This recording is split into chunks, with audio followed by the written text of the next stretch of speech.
সকলকে আসসালামু আলাইকুম। আমি আমির হামজা। আজকে অত্যন্ত গুরুত্বপূর্ণ কিছু হোমিওপ্যাথির এমসিকিউ নিয়ে উপস্থিত হয়েছি। বিগত 3 বছরের বোর্ড পরীক্ষায় আসা এই এমসিকিউগুলো। 1 নম্বরে রয়েছে ভাইটাল ফোর্সের ধারণা কে দিয়েছেন? সঠিক উত্তর হ্যানিম্যান।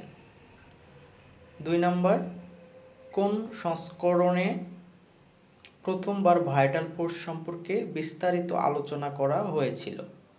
সঠিক উত্তর 5th এডিশন। 3 নম্বর, সিমিলিয়া সিমিলিবাস কিউরেন্টার শব্দগ্রন্থটি কোথা থেকে নেওয়া হয়েছে? সঠিক উত্তর হিপ্পোক্রেটিস রাইটিংস। 4 নম্বর, হোমিওপ্যাথি শব্দটি সর্বপ্রথম কে ব্যবহার করেন? সঠিক উত্তর হ্যানিম্যান। 5 নম্বর, প্রাকৃতিক রোগ নিরাময় শক্তিকে হোমিওপ্যাথিতে কি বলা হয়? সঠিক উত্তর মেডিকেটিক্স নেচার। 6 নম্বর, ক্রনিক ডিজিজ বইটি কে লিখেছেন? সঠিক উত্তর হ্যানিম্যান। 7 নম্বর, আইসোপ্যাথি শব্দের অর্থ কী? সঠিক উত্তর রোগের বিরুদ্ধে রোগের উপাদান। 8 নম্বর, ষষ্ঠ সংস্করণে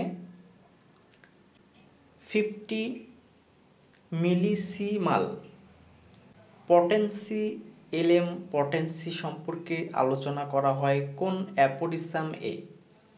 সঠিক উত্তর 285 অ্যাপোরিসামে। 9 নম্বর, কোন অ্যাপোরিসাম এ বলা হয়েছে যে the highest idea of cure is rapid, gentle and permanent restoration of health? সঠিক উত্তর অ্যাপোরিসাম 2।